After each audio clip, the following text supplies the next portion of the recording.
Bom, boa noite a todos. Vamos iniciar então nossa aula de hoje. Nós terminamos a aula passada. Aliás, eu iria falar para vocês o processamento do recurso em sentido estrito em segundo grau de jurisdição. Lembro que ficou faltando essa parte. Então vamos lá. Bom, chegando o recurso em sentido estrito em segundo grau, o Tribunal de Apelação, ou seja, o Tribunal de Justiça no âmbito estadual, ou o Tribunal Regional Federal, em juízo de prelibação, irá analisar se estão presentes os requisitos recursais. Ainda que o juiz tenha feito isso em primeiro grau, o tribunal irá fazê-lo nesse juízo de prelibação.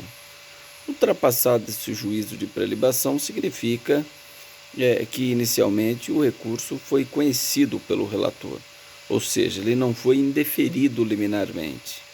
Porque se ele foi indeferido liminarmente em decisão monocrática, necessariamente, se você quiser recorrer à instância superior, você necessariamente deveria propor um agravo regimental. Mas se ele foi conhecido pelo relator, então irá inicialmente abrir vista para a Procuradoria-Geral de Justiça no âmbito estadual, ou Subprocuradoria-Geral da República no âmbito federal, depois volta para o relator, e o relator irá pedir vista. Artigo 610, parágrafo do Código de Processo Penal, onde a parte...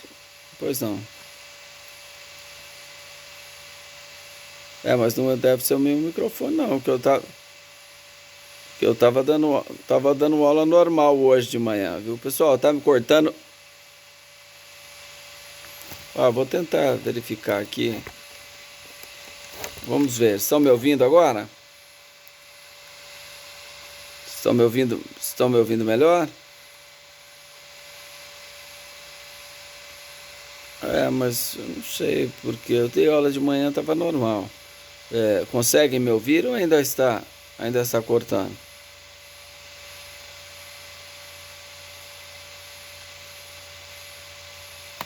Deixa eu tentar aqui.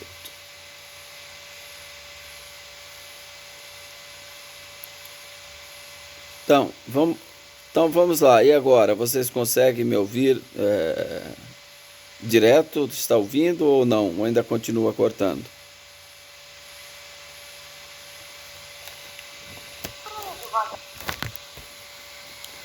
Então vamos lá. Se estiver cortando, vocês me falam, a gente tenta aqui, mas no celular não vai cortar, vai. Depende, se não conseguir ouvir alguma coisa, pergunta, tá bom? Então, conforme eu disse, o processo chegando no Tribunal de Justiça, ele irá diretamente com vista à Procuradoria-Geral da Justiça, se for no âmbito estadual, Subprocuradoria-Geral da República, no âmbito federal, que irá pedir data para julgamento. Então, no recurso em sentido estrito, não tem a figura do revisor. Existe o voto do relator e dos dois demais desembargadores. Tá? Não tem o voto do revisor. Só tem voto de revisor na apelação ordinária, nos crimes apenados com reclusão. Aí tem o revisor, certo? Aqui não tem o revisor, artigo 610, parágrafo único. Então, em dia do julgamento, se for o Ministério Público o recorrente, ele falará primeiro, após o relatório lido pelo relator, na sequência o advogado, e depois o relator vai proferir o voto e o presidente da sessão colhe o voto dos demais desembargadores. Certo? É assim que funciona o julgamento, então. Oi?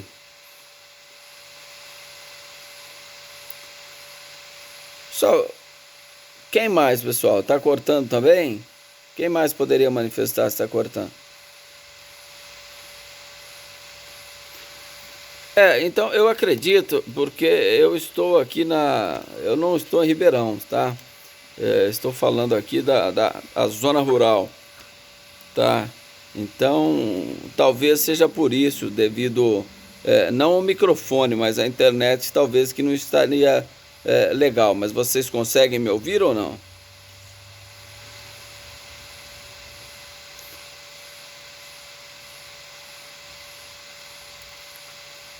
Então, Então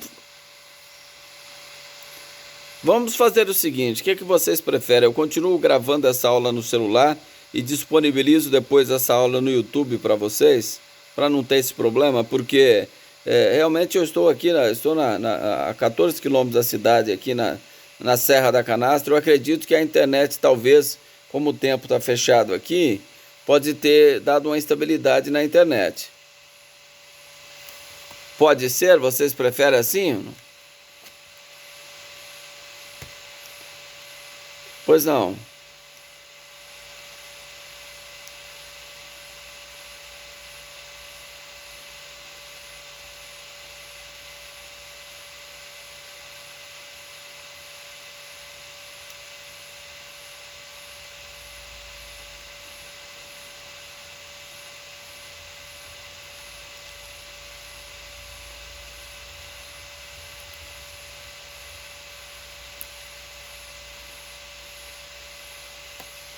Tá, então vamos lá, mas eu acho que é o problema de conexão realmente. Hoje de manhã estava tudo ok, dei aula normal, tá bom? Mas vamos lá, então, falando do recurso sentido estrito ainda em segundo grau, tem um microfone aberto aí. Por favor, só fechar o microfone aí. Pessoal, então, o recurso sentido estrito em segundo grau, será que ele admite outros recursos? Sim. Embargos declaratórios é evidente quando tratar-se de uma ambiguidade, obscuridade, omissão ou contradição nos termos do artigo 619, 620 do Código de Processo Penal. Mas se a decisão for não unânime desfavorável ao réu, é possível a propositura de embargos infringentes ou embargos de nulidade. Embargos infringentes ou embargos de nulidade. E é um recurso cabível toda vez que a decisão for não unânime desfavorável ao réu. É um recurso exclusivo da defesa. Exclusivo da defesa.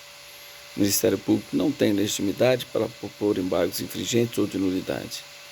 Fala infringente ou de nulidade, mas trata-se de um recurso só.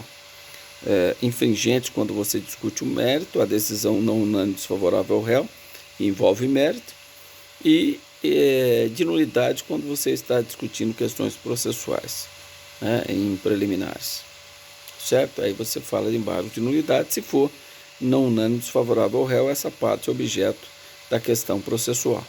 Se é mérito, embargos infringentes. Mas eu quero entrar com recurso especial extraordinário, eu não vou entrar com embargos infringentes. Eu posso? É lógico que não. Por que você não pode? Em recurso sentido estrito nós estamos falando. Não pode porque você não teria decisão de última instância proferida por tribunal, seja Tribunal de Justiça, seja Tribunal Regional Federal. É necessário que esgote a instância, decisão de última ou única instância proferida por tribunais de justiça ou tribunais regionais federais. Certo? Então, se você quiser recorrer nas vias excepcionais, ou seja, recurso especial extraordinário, você estará obrigado a propor embargos infringentes. Aí julgou os embargos infringentes, você propõe recurso especial extraordinário ou ambos, porque aí você tem decisão de última instância, certo? Desde que aquele acordo ofenda dispositivos da Constituição Federal ou dispositivos de natureza infraconstitucional, respectivamente recurso extraordinário e recurso especial. Tá certo? Tudo. Pois não. Sim, eu já estou gravando ela aqui no celular.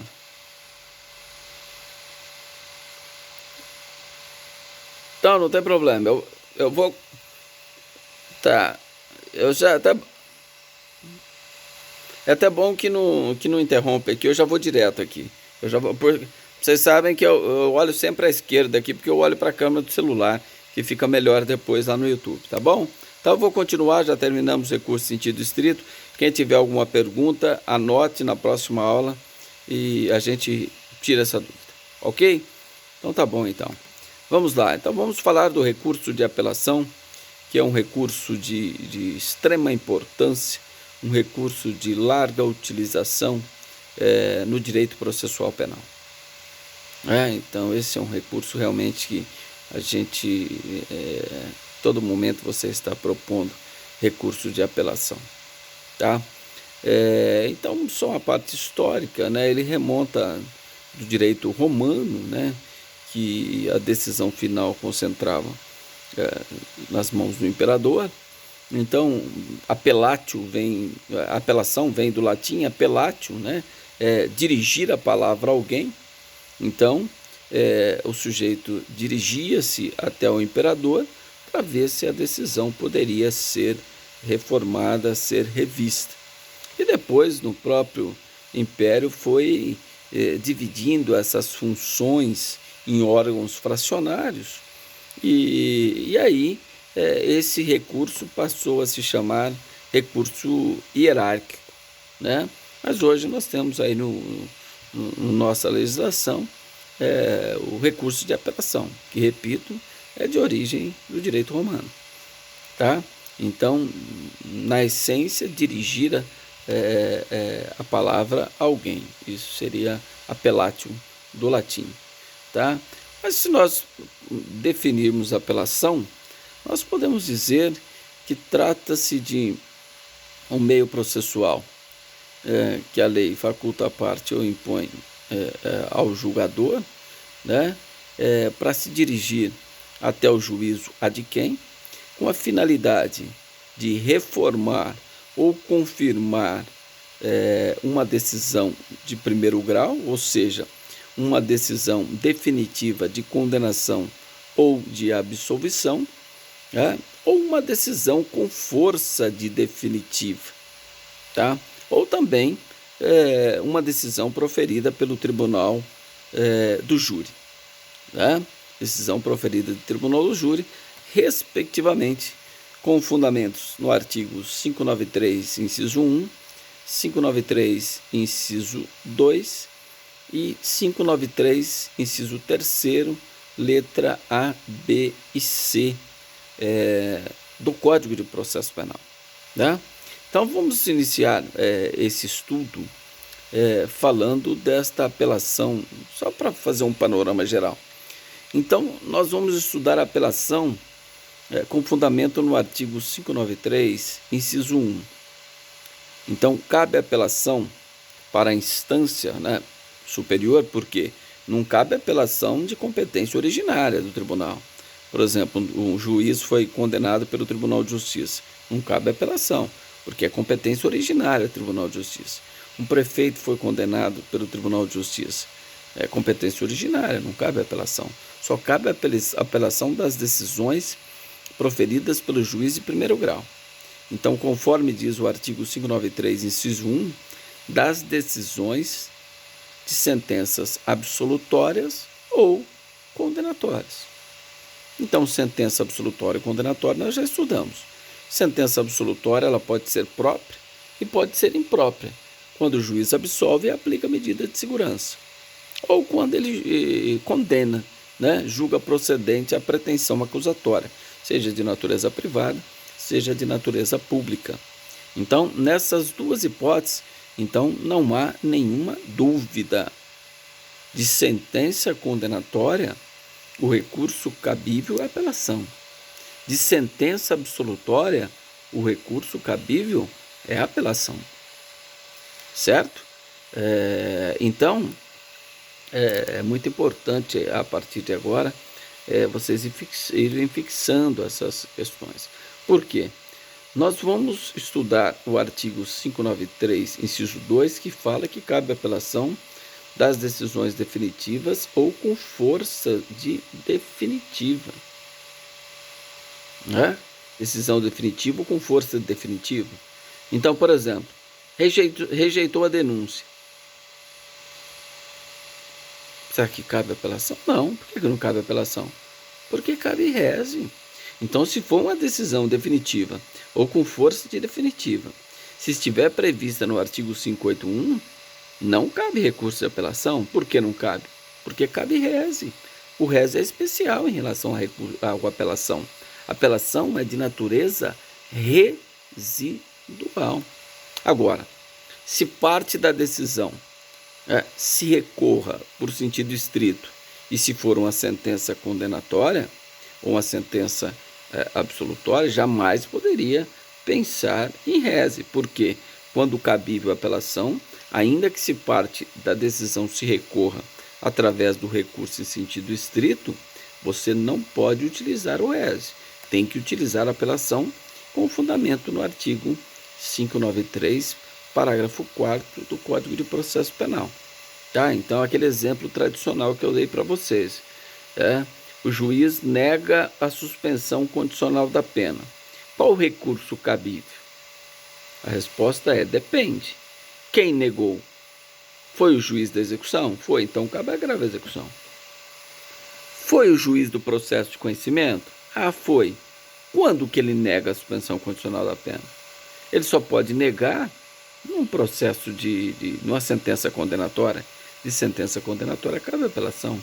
Mas ele negou a suspensão condicional da pena. É uma das hipóteses de cabimento de rese. Tudo bem, mas aonde que ele nega? Não é numa sentença condenatória, onde a defesa pede a suspensão condicional da pena, ele nega a suspensão condicional da pena e condena o sujeito. De sentença condenatória cabe apelação. Indiscutível. Certo? Então, nesse caso, não tem nenhuma confusão, porque o artigo 593, parágrafo 4º diz tudo. Certo? Agora, nós podemos falar de algumas decisões com força de definitivo, que não esteja no artigo 581. Porque se estiver no artigo 581, cabe recurso em sentido estrito, exceto aquelas hipóteses que forem decisões do juiz da execução, porque aí não cabe mais rese, cabe agravo à execução. Isso nós já falamos, né? Então, por exemplo, uma decisão do juiz de primeiro grau que julga um pedido, um requerimento de restituição de coisas apreendidas. Ele nega a restituição de coisas apreendidas. Nesse caso, é uma decisão com força de definitivo. Ela não encerra o processo, porque ele vai encerrar com a sentença condenatória absolutória, mas ele negou a restituição de mercadoria apreendida. Então, nesse caso, o recurso cabível não está nas hipóteses de cabimento do rese, não é uma decisão condenatória absolutória, mas é uma decisão com força de definitivo. Então, nesse caso, o recurso cabível é o recurso de apelação. Por exemplo, que julga a reabilitação criminal. Ele julga por sentença. É uma sentença condenatória? É uma sentença absolutória? Não. Mas é uma sentença o quê? Definitiva, mas que não está prevista no artigo 581. Não é sentença absolutória, não é condenatória. Então, a apelação com fundamento no artigo 593, inciso 2.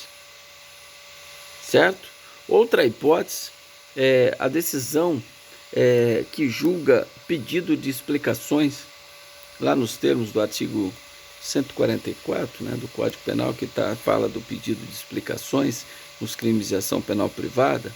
Então, que julga pedido de explicações. Não é sentença condenatória absolutória. Não é, mas é cabível apelação com fundamento no inciso 2 do artigo 593. Outro exemplo que julga pela inexistência de condição objetiva de punibilidade. Uma decisão do juiz que julga, nesse caso aqui, não existe uma condição objetiva de punibilidade. Então, nesse caso, cabível apelação com fundamento no artigo 593.2. Certo? Então, toda vez que for uma sentença definitiva, que não seja uma decisão definitiva, que não seja sentença absolutória ou condenatória, ou com força de definitivo, que não esteja previsto no artigo 581, só resta apelação com fundamento no artigo 593.2 do Código de Processo Penal. Tá certo? Então, muito importante essa questão. Então, vamos falar agora da apelação quanto à extensão. Vários doutrinadores fazem essa classificação talvez diferente. Nós vamos fazer assim. Quanto à extensão, ela pode ser plena ou limitada, parcial ou total. Então, eu posso discordar da totalidade do acordo, da sentença, e apelar de forma plena, total, certo? Ou eu posso apelar somente parcial. Né? Por exemplo, o sujeito foi condenado do tráfico de drogas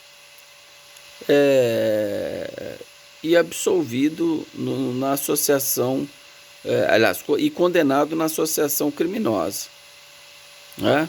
Olha, então eu vou recorrer só da associação criminosa. Tráfico de drogas eu não vou recorrer. Então nós falamos que nesse caso trata-se de uma apelação parcial, né? Apelação parcial, ou apelação não plena, também chamada assim. Agora, já quando eu discordo da totalidade da decisão, olha, eu fui condenado de tráfico e associação, eu discordo, então eu sou sucumbente, eu vou recorrer de toda a sentença. Então, eu falo que nesse caso ela é total ou plena, certo? Agora, tem a questão da delimitação. Qual é o momento que você delimita que você quer recorrer na totalidade ou parcialmente? É na interposição. É quando você interpõe o recurso de apelação. Só para vocês terem uma ideia, já é como no recurso em sentido estrito, né? Aqui, a apelação, você pode fazer em dois momentos. Você interpõe, aí esse prazo é preclusivo, e depois você é intimado para apresentar as razões. Certo? Como no recurso em sentido estrito. Só que os prazos aqui são diferenciados, né? Então não é igual no processo civil, a não ser no juizado especial. Artigo 82 da Lei 9.099 de 95, aí é igual no processo civil. Você tem que interpor junto com as ações. Certo? Junto com as ações, no prazo de 10 dias. Ou também chamado de recurso inominado. Tá? Agora, na apelação, seja sumária ou ordinária, você pode interpor e depois apresentar as razões.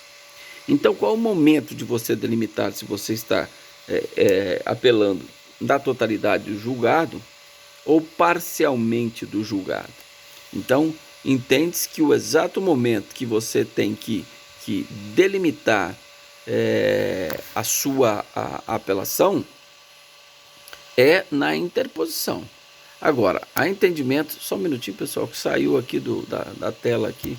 Vocês estão dando para acompanhar aí, talvez está falhando ainda, mas esteja dando para acompanhar mais ou menos aí, porque o pessoal tá linkado aí, tá? Então, o que acontece? A defesa você tem que interpor, delimitar na interposição, e a acusação também. Só que para a defesa, o entendimento jurisprudencial e doutrinário, que se ela não delimita na interposição, o juiz deve receber como apelação plena, total. Porque aí nas razões de apelação, a defesa poderá delimitar ou não o seu apelo. Então, para a defesa, há um entendimento que se ele não diz se está apelando na forma plena ou na forma parcial, o juiz recebe como apelação total ou plena. E nas razões ele delimita ou não. Certo? Então há esse entendimento. Agora, para a acusação, entende-se que ele tem que delimitar nas razões. Então, o sujeito foi absolvido por 2 crimes. O promotor tem que estar dizendo, na interposição, ele tem que dizer: estou apelando na forma total em relação aos 2 crimes. Tá? Ou ele tem que delimitar na interposição. Para o Ministério Público não tem esse tipo de argumentação que ele pode fazer isso nas razões. É na interposição. Tá certo? Tudo bem? Será que o Ministério Público pode interpor apelação em favor do réu? Há uma discussão sobre isso, né? Tourinho entende que sim. que o Ministério Público poderá interpor apelação em favor do réu. Pode interpor até habeas corpus, né? Então, a apelação também não sofre restrição, essa é a corrente majoritária. Que, além de ser promotor, além de ser parte acusatória, ele é o fiscal da lei. Então, como fiscal da lei, ele teria esta legitimidade para apelar até mesmo em favor do réu. Tudo bem? Agora, quanto ao rito da apelação, pois não.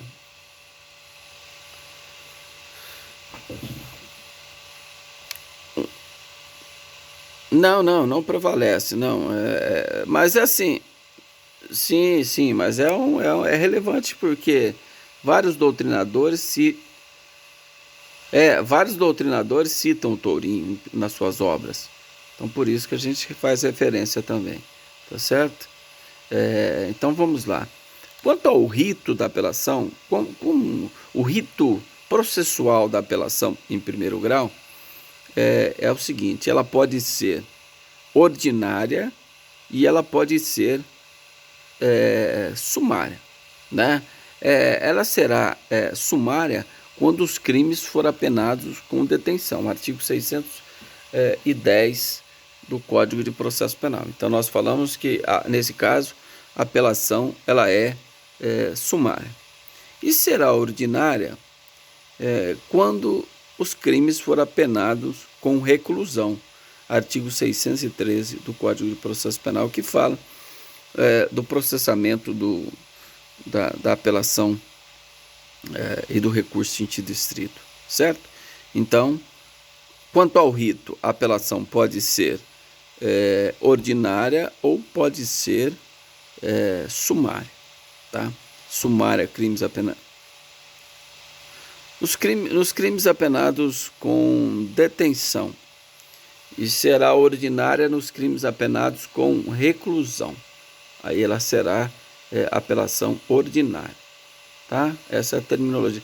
Normalmente, na verdade, é só mais sério. O que muda também no tribunal, na apelação sumária, o procedimento será mais reduzido, né? O tempo do advogado é mais reduzido, mas na verdade, na prática, você vê que muitos advogados não falam nem apelação sumária ou ordinária. Ela tem mais relevância lá no tribunal, no seu processamento, certo? Bom, quanto ao apelante, nós falamos quanto ao rito. Quanto ao apelante, ela pode ser principal ou pode ser supletiva ou subsidiária, né? Então, quando que ela será principal? Por exemplo, no caso do Ministério Público como apelante, ele não é obrigado a recorrer. O recurso é uma faculdade, não é obrigação. Recurso é faculdade. Obrigação pode ser imposta ao legislador, ao julgador, porque em determinados casos nós temos recurso ex officio, ou remessa necessária, ou remessa obrigatória. Tá? Mas recurso é faculdade, certo? Então o Ministério Público tem a faculdade de recorrer ou não. Tá?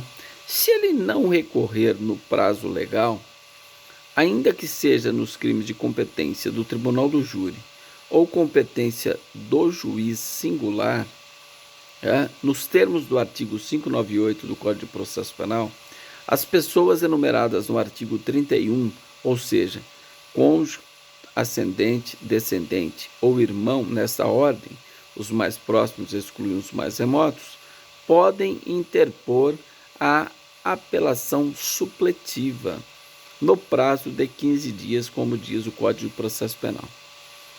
Certo? Aí nós vamos ver, depois discutir esse prazo de 15 dias, se é 15 dias mesmo, quando tem assistente de acusação habilitado no processo representando os interesses da vítima ou seu representante legal, e quando não tem, se dá entendimento sobre prazos diferenciados.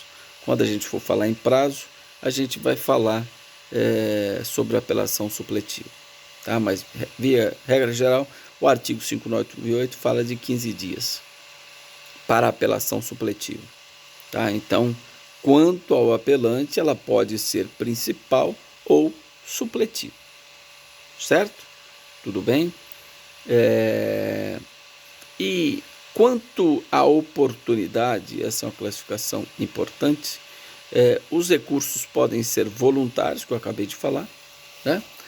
Voluntários, quando as partes, ou a parte, né, que a sucumbência pode ser recíproca, né? Ou pode ser somente de uma parte. Então a parte sucumbente interpõe o recurso, nós falamos que, nesse caso, quanto à oportunidade, ele é voluntário. Ou pode ser obrigatório, necessário, quando a lei impõe ao julgador. Por exemplo, aqui eu vejo só uma hipótese, porque quando o juiz absolvia sumariamente, ele era obrigado, nos crimes de competência do júri, ele era obrigado a recorrer da sua própria decisão. Com a reforma do júri em 2008, essa necessidade acabou. E a tendência é que esse recurso ex officio acabe no processo penal. O juiz recorrer da sua própria decisão, né? Ele tem que remeter o processo ao tribunal, ainda que não tenha recurso voluntário. Então, se a defesa e a acusação não recorrem, ele é obrigado a remeter o processo para o tribunal. Então, quanto à oportunidade, ele pode ser voluntário ou pode ser necessário ou obrigatório, esse caso do recurso ex officio. Então, eu lembro de uma única situação, que o juiz, que cabe apelação, que o juiz poderá remeter, deverá remeter ao tribunal. Por exemplo, salvo engano, artigo 746, quando ele julga procedente a reabilitação criminal. Então, julgou procedente a reabilitação criminal, sentença definitiva. Não é de condenação e não é de absolvição. Certo? Não está na hipótese do recurso interdistrito. Então, qual o recurso cabível? Apelação com fundamento, no artigo 593(2). Então, nesse caso, quando ele julga procedente a reabilitação criminal, ainda que o Ministério Público não recorra, o juiz está obrigado a remeter a apelação para ser apreciada pelo Tribunal de Justiça. É a remessa obrigatória ou remessa necessária, ou recurso ex officio. Então, quanto à oportunidade, os recursos a apelação pode ser voluntária, né, a faculdade das partes apelarem ou não, né, e pode ser também necessária ou obrigatória, no caso da remessa obrigatória. Dei um exemplo, julga procedente a reabilitação criminal, nos termos do artigo 746 do Código de Processo Penal. Né? E julgar procedente de reabilitação criminal, cabe o recurso ex officio. Isso não teria sido revogado. Então, o juiz está obrigado. A remessa obrigatória. E também, nos casos, aí não é caso de apelação, estou só falando de remessa obrigatória. No caso do recurso interdistrito, que nós já estudamos, quando ele concede a ordem de habeas corpus. 574 do Código de Processo Penal, inciso 1, salvo engano, quando o juiz conceder a ordem de habeas corpus. Então, nesse caso, ainda que não tenha recurso voluntário, o recurso interdistrito, nesse caso, ele é obrigado a remeter a sua decisão para a apreciação do Tribunal de Justiça, sob pena desta decisão não fazer os efeitos da coisa julgada, tá? Se não for remetida à instância superior. Então, aqui é a mesma coisa, reabilitação criminal. O juiz julgou procedente. Ainda que o Ministério Público não recorra, o juiz está obrigado a remeter para o tribunal a sua decisão, sob pena de não ter eficácia a decisão de coisa julgada material. Tá certo? Tudo bem? Então, nós falamos aí de várias formas de apelação, tá? Mas falando do artigo 593, inciso 1, 593, inciso 2, e não falamos ainda do artigo 593, que é apelação das decisões proferidas pelo Tribunal do Júri, né, com fundamento no artigo 593, inciso 3º, letra A, B, C e D, né, porque trata aí de uma apelação de forma vinculada. Você só pode recorrer das decisões do Tribunal do Júri com esses fundamentos, só com esses fundamentos, né? São essas 4 hipóteses que nós vamos estudar. Decisão manifestamente contrária à prova dos autos, a letra D. O juiz jogou contra a decisão dos jurados ou contrário à lei. Então, são essas 4 hipóteses que nós vamos estudar detalhadamente do inciso 1, 2, 3 e 4 do Código de Processo Penal, do inciso 3º. Tá certo? Que são apelações proferidas pelas decisões do Tribunal do Júri. Tudo bem? Então vamos lá. Legitimidade. Quem tem legitimidade para recorrer? Apelar. O Ministério Público tem legitimidade para apelar? Tem. Aí, nessa questão da legitimidade coincide com a posição de parte, né? Coincide com a posição de parte. O Ministério Público tem legitimidade para apelar? Tem. Nós falamos que até mesmo em favor do réu. O juiz deu o Ministério Público pede a condenação. Né? O juiz extrapola os limites da condenação, dá uma pena altíssima, sem fundamentação. O réu não recorre. O Ministério Público pode apresentar uma apelação em favor do réu. Eu digo, Tourinho não admite essa hipótese, mas entendemos francamente que a apelação do Ministério Público deve ser admitida para que o tribunal possa fazer a correta dosimetria da pena. Tá? O réu tem legitimidade? Sim. Na apelação supletiva, quem tem legitimidade? Se o Ministério Público não oferece apelação no prazo legal, né? No prazo legal de 5 dias, que é a regra geral, no juizado especial são 10 dias, mas regra geral, tanto a apelação do Tribunal do Júri como a apelação do juiz singular, das decisões do juiz singular ao Tribunal do Júri, são 5 dias. Se o Ministério Público não apela no prazo legal, então entra a possibilidade, lá do artigo 598, da apelação supletiva. Então, se tiver o assistente de acusação, aí nós temos a figura do ofendido ou seus representantes legais. Vamos imaginar que é um homicídio. Aí nosso sujeito era casado, então tem cônjuge, depois ascendente, descendente e irmão. Então, o cônjuge vai contratar um advogado, se não tiver condição, a defensoria vai nomear, ele vai fazer a função de assistente de acusação, assistente de acusação, e vai apresentar uma apelação supletiva, porque é necessária a capacidade postulatória. A vítima não pode ela mesma interpor a apelação e fazer o recurso. Não. Vai ter que nomear um advogado, ou da defensoria, ou ela contrata um advogado constituído que vai apresentar então essa apelação supletiva. Então ela teria legitimidade para apresentar este recurso de apelação. Tá certo? Então o Ministério Público, nós já falamos, como fiscal da lei, ele pode, né? Porque aí, nesse caso, em favor do réu, ele desce da posição de parte e passa a ser o fiscal da lei, e como fiscal da lei ele poderia interpor apelação em favor do réu. Agora, ele já não teria legitimidade, por exemplo, para apelar de uma ação penal privada. Né? Vamos imaginar que o querelado foi absolvido. O promotor é fiscal da lei na ação penal privada.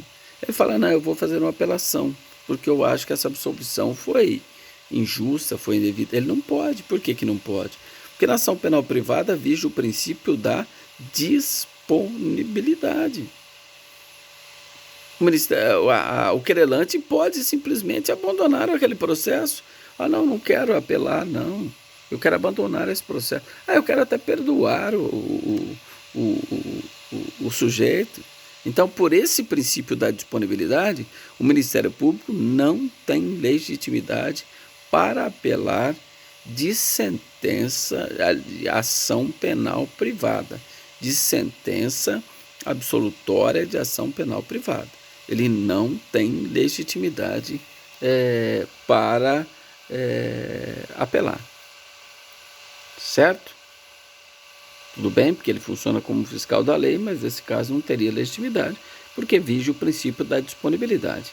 Já quando o Ministério Público ele não é obrigado a recorrer, mas se ele apresenta a apelação, ele não pode mais desistir nos termos do artigo 576 do Código de Processo Penal. Ou seja, o Ministério Público não poderia desistir da apelação que haja interposto.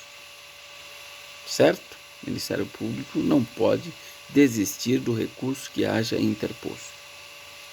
Tudo bem? Então comentamos um pouquinho sobre essa apelação, sobre a legitimidade. Normalmente coincide com a posição de parte, a não ser essa questão da apelação supletiva e dessa proibição do Ministério Público apelar de sentença absolutória em ação penal privada. Certo? Bom, mas vamos falar então, pois não.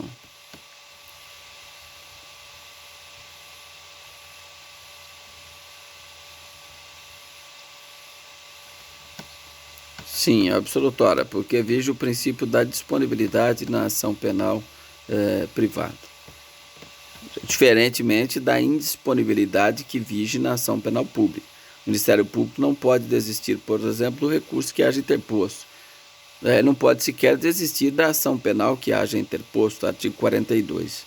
E artigo 576 fala do recurso, que o Ministério Público não pode desistir do recurso que haja interposto. Tudo bem? Por nada. E nós temos também, então, a interposição. Então, não falamos de regularidade.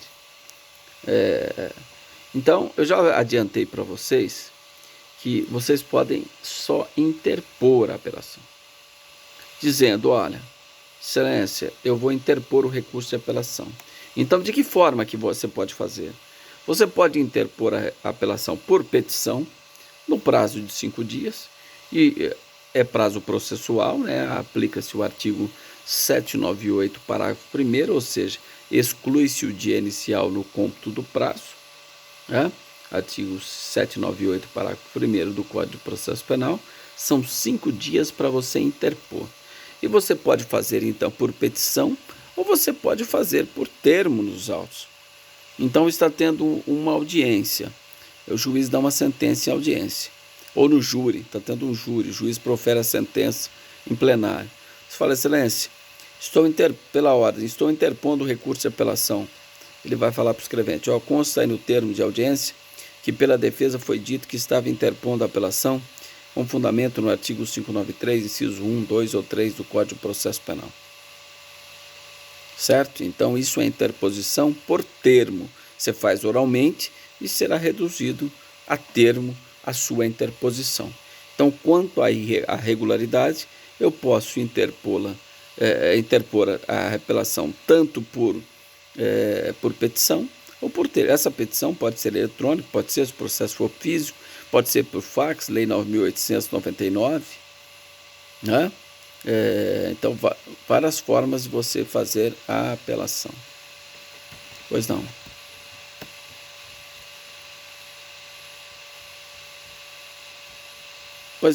Pois não, pode falar.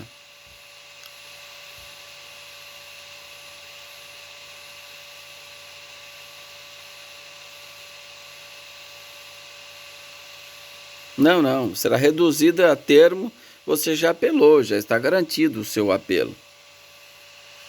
Certo? Você já interpôs, já apelou. Tá? E depois você será intimado para você apresentar as razões no prazo de 8 dias e a parte contrária será intimada para apresentar as contrarrazões no prazo também de 8 dias. Certo? O juiz pode falar, se o processo for simples, estiver regularizado, ele pode falar, olha, você está interpondo a apelação, então você sai intimado da audiência para apresentar as razões. Ou seja, se a audiência foi hoje, né, eu vou excluir o dia de hoje, começa a contar o dia de amanhã. Certo? Tá? Então o juiz pode falar isso, você já sai intimado. Ou se não, você interpõe, depois você espera chegar a intimação no Diário Oficial, dizendo lá, fica a defesa intimada para apresentar as razões de apelação no prazo de 8 dias. Esses 8 dias são 8 dias contagem de acordo com o Código de Processo Penal. Exclui-se o dia inicial. fui intimado hoje, começa a contar a partir de amanhã, certo? É prazo processual, certo? Agora, na apelação tem uma possibilidade, às vezes eu faço muito isso no júri, a gente já sai cansado do júri. Eu falo, excelência, eu estou interpondo a apelação com fundamento no artigo 600, parágrafo 4º do Código de Processo Penal, e eu desejo apresentar as razões em segundo grau de jurisdição. Então tem a previsão. Se no termo ou na interposição por escrito você afirmar que deseja interpor as suas razões em segundo grau, o juiz vai receber a sua interposição e vai mandar o processo todo para o tribunal. Chega lá, o tribunal vai te intimar para apresentar as razões e intimar o promotor natural para apresentar as contrarrazões. Então isso é possível. É lógico que numa reforma processual esse artigo vai desaparecer, mas ainda está em vigência. E eu, pelo menos, uso muito. Quando eu estou lotado de serviço, sai uma apelação, já faço uma interposição, falo, eu vou apresentar as razões só no tribunal. Aí o tribunal vai me intimar. Quando chegar o processo lá, o juiz vai mandar o processo para lá. Quando chegar lá, o tribunal vai me intimar para apresentar as razões no prazo de 8 dias. Certo? Mas aqui também nós temos toda aquela questão, né?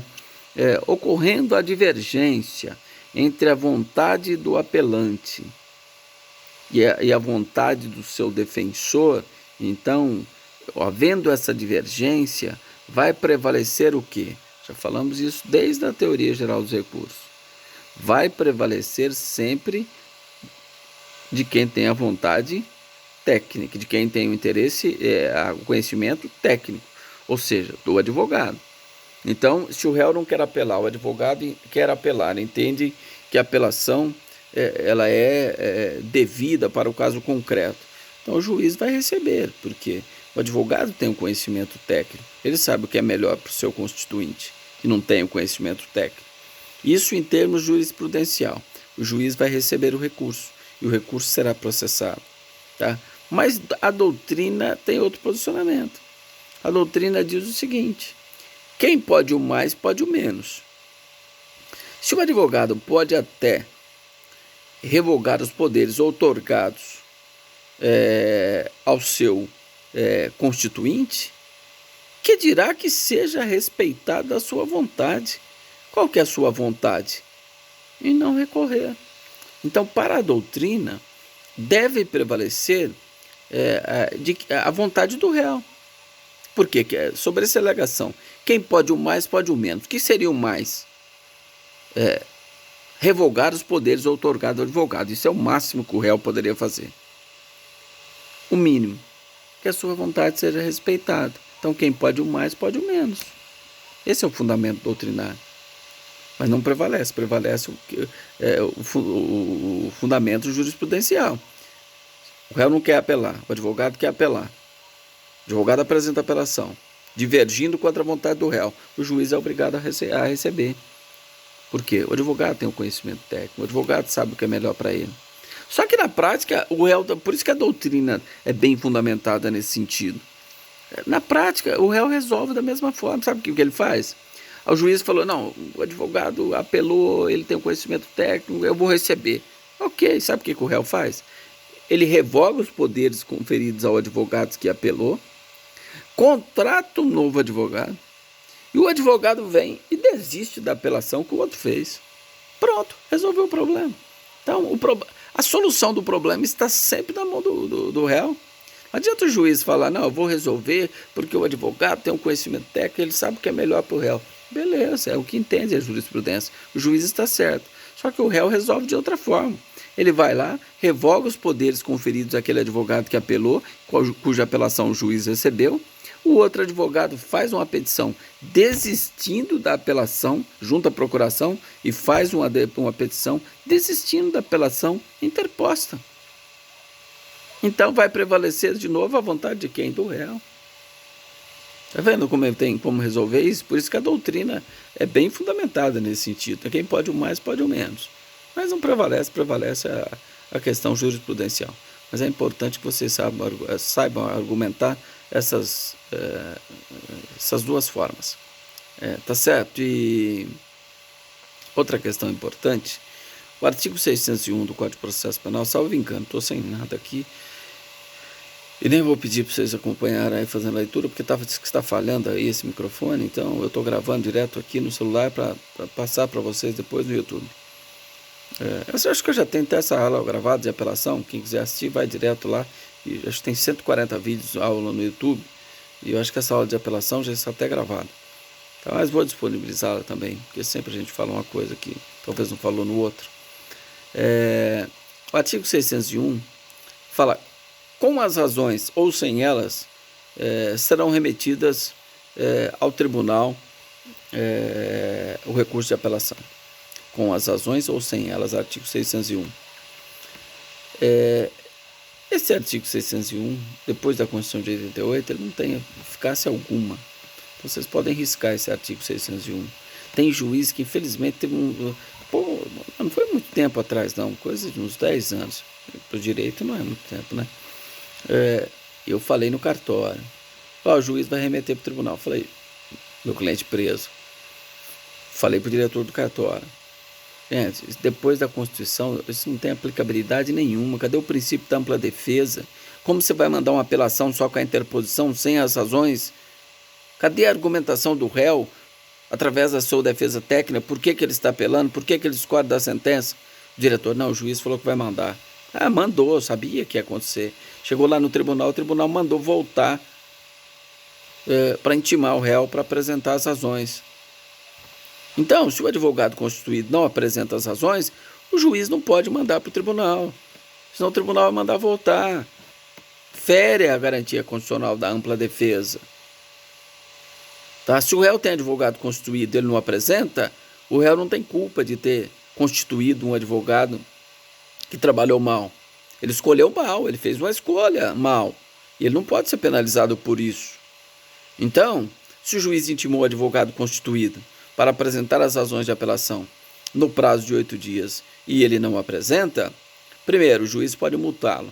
De acordo com o artigo 265, o juiz pode multá-lo de 10 a 100 salários mínimos por abandono do processo injustificadamente. Se tiver causa justificada, aí é outra questão, não tem problema. Vai justificar. Tá? Porque esse prazo também não é peremptório.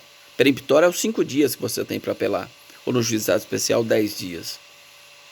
Ou na apelação supletiva, 15 dias, ou 5 dias, que nós vamos falar sobre isso ainda. Tá? Só concluir o raciocínio aqui, senão eu perco todo o raciocínio aqui. Então, esse prazo é peremptório, o prazo da interposição. O prazo das razões, ele não é peremptório, tá? Mas é irregularidade. Mas eu vou falar o que o juiz vai fazer. Pois não. Pois não.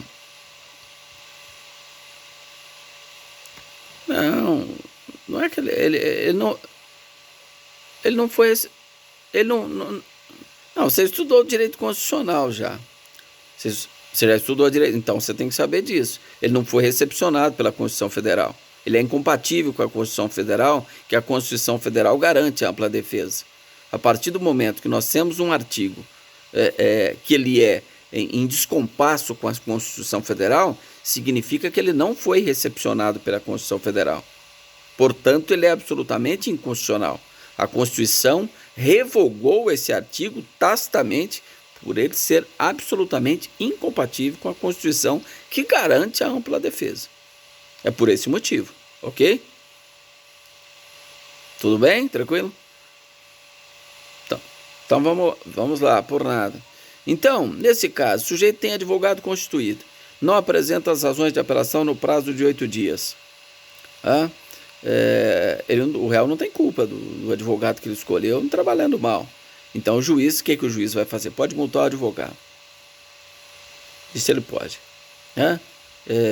Multou o advogado. O que o juiz vai fazer? Intimar o réu para constituir novo advogado para apresentar as razões de apelação. Certo? Então, se o réu foi prejudicado, ele elegeu mal o advogado, ele tem direito de escolher um advogado de sua confiança. Novamente. Sob pena de, no prazo tal, sob pena de ser-lhe-á nomeado um advogado dativo. Então essa é a advertência que vai no mandato para o réu. Ó, você tem 10 dias para constituir novo advogado para apresentar as razões de apelação, sob pena de não o fazendo, ser-lhe-á nomeado advogado dativo. Vai sair isso no mandato. Tá? Mas nesse meio termo, aquele advogado anteriormente constituído, faltoso, que poderia até ter sido multado ou foi multado, ele apresenta as razões. Acabou. O juiz vai receber e mandar o promotor intimar contra as razões.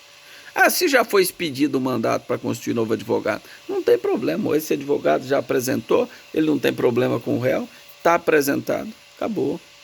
Mera irregularidade.